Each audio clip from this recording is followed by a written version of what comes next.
नमस्कार फ्रेंड्स, आप सबका स्वागत है। मैं गौरव खरे। चलिए क्लास 9th सोशल साइंस के महत्वपूर्ण क्वेश्चन आंसर देखें। हम वस्तुनिष्ठ प्रश्न देखने जा रहे हैं। चलिए सर्वप्रथम हम इतिहास का देखते हैं। पहला पार्ट, चैप्टर नंबर 1।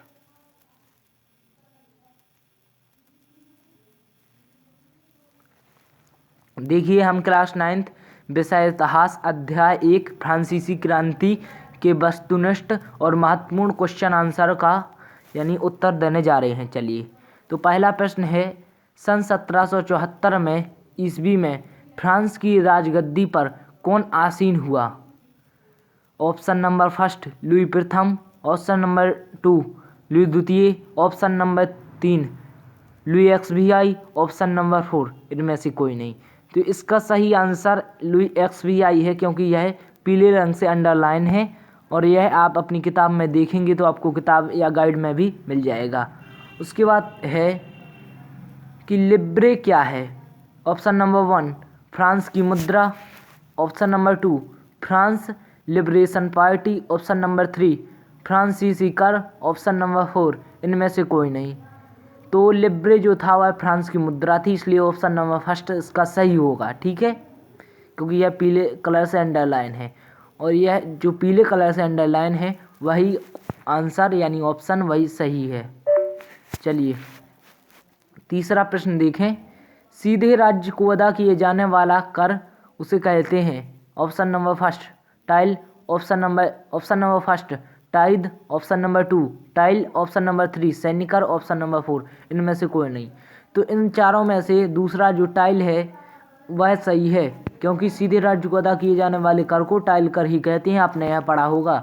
चलिए, चौथा देखते हैं। टाइद का अर्थ होता है नंबर 1 सामान्य कर, नंबर 2 उत्पादन कर, नंबर 3 धार्मिक कर, नंबर 4 इनमें से कोई नहीं। तो टाइद आपने पढ़ा होगा, इसका अर्थ धार्मिक कर होता है। ऑप्शन नंबर 3 इसका सही है।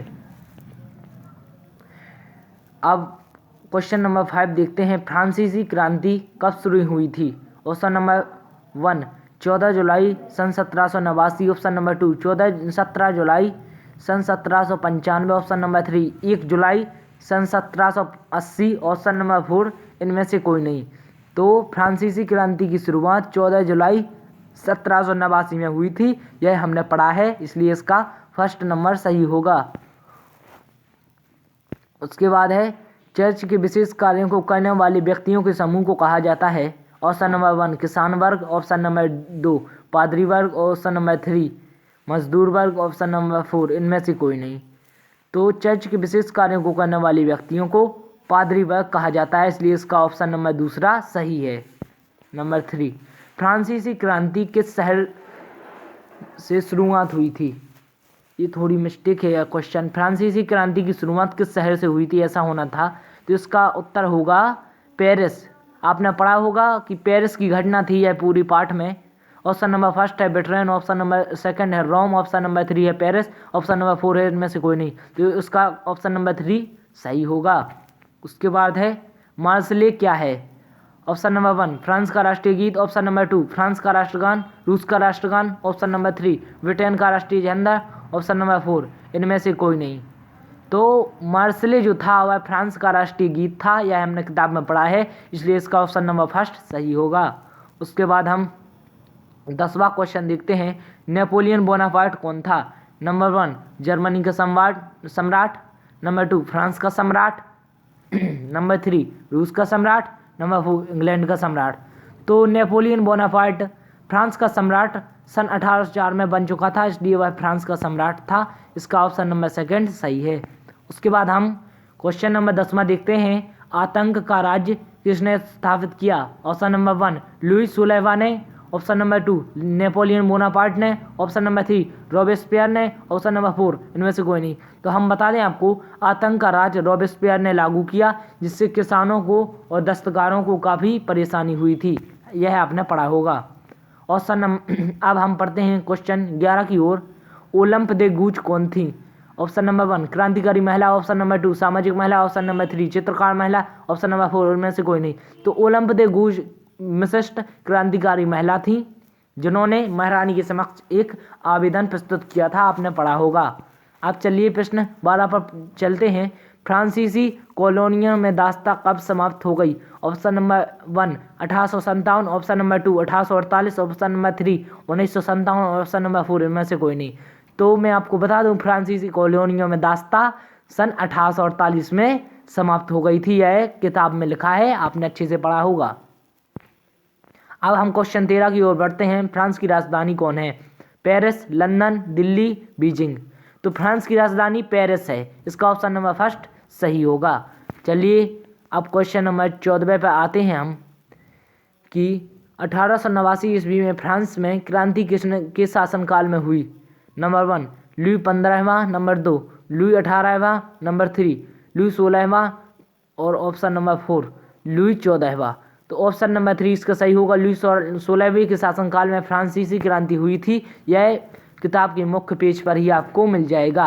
उसके बाद चलिए प्रश्न 15 पर आते हैं। टाउन हॉल के सामने कितने लोग इकट्ठे हुए थे जिन्होंने जनसेना के गठन करने का निर्णय लिया?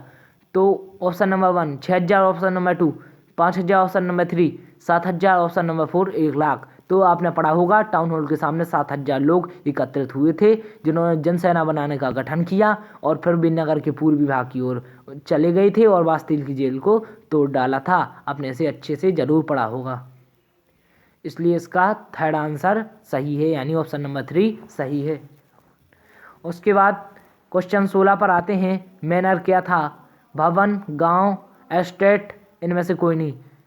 तो ऑप्शन नंबर 3 इसका सही होगा। मैनर एस्टेट था, आपने अच्छे से जरूर पढ़ा होगा। और ऑप्शन नंबर 17 में आते हैं।